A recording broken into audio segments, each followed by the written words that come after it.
अभिनेता शाहरुख खान को मिली जान से मारने की धमकी।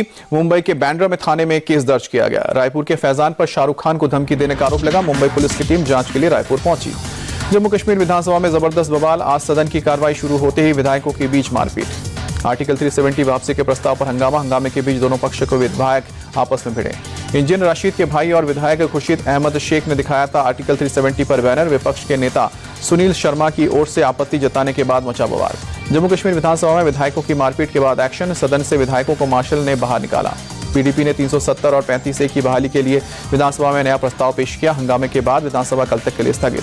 जम्मू कश्मीर विधानसभा में बवाल पर भड़की बीजेपी। स्मृति ईरानी ने कहा कि कांग्रेस और नेशनल कॉन्फ्रेंस का चेहरा सामने आया। सुप्रीम कोर्ट के निर्णय का अपमान क्यों?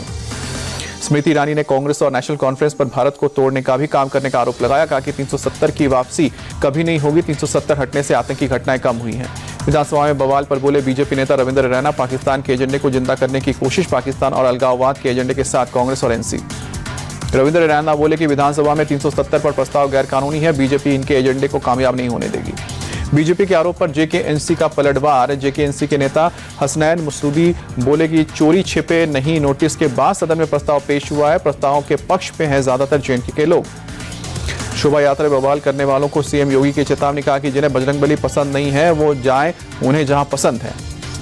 सीएम योगी बोले जब बजरंगबली थे तब धरती पर इस्लाम का नाम भी नहीं था। आज बजरंगबली का पाठ करने से रोका जाता है। बजरंगबली की शोभा यात्रा निकलने पर लोग रखाते हैं रोक।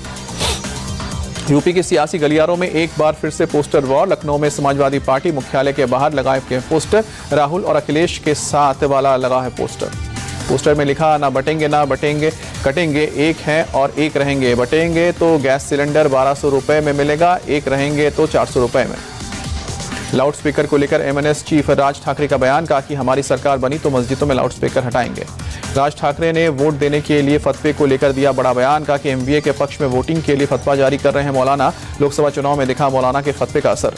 शिवसेना यूबीटी प्रमुख उद्धव ठाकरे ने जारी किया पार्टी का मैनिफेस्टो। विधानसभा चुनाव के लिए जारी किया है वचननामा जारी करते हुए उद्धव ठाकरे ने कहा कि हम जो कहते हैं वो करते हैं। हमने जो वादे किए हैं उन्हें हम जनता के आशीर्वाद से पूरा भी करेंगे। नागपुर में बोली शरद पवार, हमारे विचार शुरुआती बहुत अच्छी रही है। महाराष्ट्र की जनता को परिवर्तन चाहिए। राहुल गांधी के आरक्षण पर बयान पर बोले शरद पवार, जातीय जनगणना से ही आरक्षण की सीमा बढ़ाने की स्थिति का पता चलेगा। राहुल गांधी का बयान भी इसी दिशा में है। मुंबई में कांग्रेस की कैंपेन समिति की बैठक। राज प्रभारी रमेश चेन्नीथला ने की बैठक की अध्यक्षता। नवाब मलिक की उम्मीदवारी पर बोले डिप्टी सीएम अजित पवार, उनके खिलाफ अब तक कोई आरोप साबित नहीं हुआ है तो उन्हें दोषी कैसे हम बता सकते हैं। पुणे में बीजेपी नेता पंकजा मुंडे ने किया विपक्ष पर हमला। कहा कि विपक्ष ने संविधान को लेकर फर्जी कहानी फैलाई है। लोग उनके झांसे में नहीं आएंगे। महाराष्ट्र में फिर से सरकार बनेगी, महायुति की होगी। कांग्रेस नेता सचिन पायलट का दावा, आज हर मुद्दे पर बैकफुट पर है बीजेपी। महाराष्ट्र और झारखंड में इंडिया गठबंधन की सरकार बनेगी।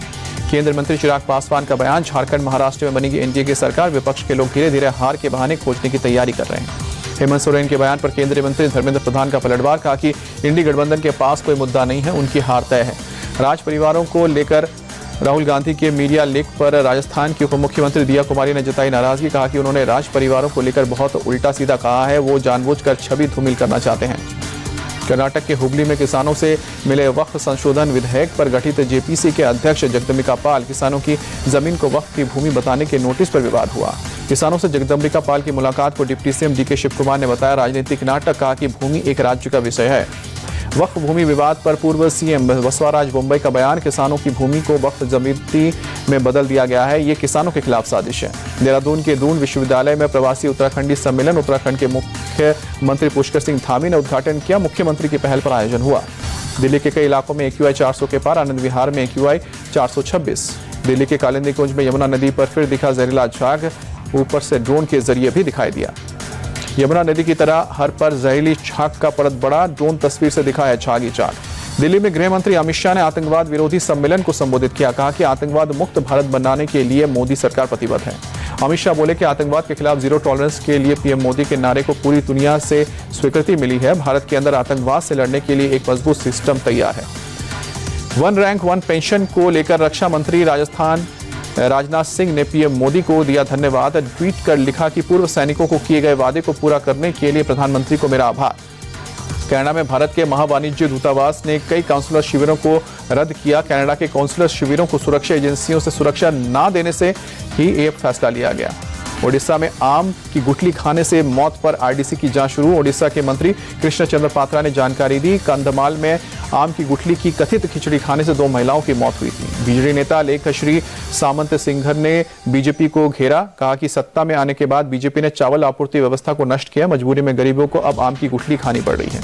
अमेरिकी राष्ट्रपति का चुनाव जीतने पर पीएम मोदी ने फोन पर ट्रंप को बधाई दी। ट्रंप ने पीएम मोदी और भारत को सच्चा दोस्त बताया। सूत्रों के मुताबिक ट्रंप ने बातचीत में पीएम मोदी की तारीफ की। कहा कि पूरी दुनिया आपसे प्यार करती है। ऑस्ट्रेलिया पीएम एंथनी अल्बनीज ने भी डोनाल्ड ट्रंप को फोन कर बधाई दी। कहा कि दोनों देशों के हित में मिलकर काम करना उत्सुक। छठ पूजा के लिए दिल्ली के आई2 घाट पर तैयारी पूरी। साफ सफाई के बाद घाट की सजावट। छठ महोत्सव के तीसरे दिन लोगों ने अयोध्या में सरयू नदी में किया पवित्र स्नान। आज शाम को डूबते सूर्य को अर्घ्य दिया जाएगा।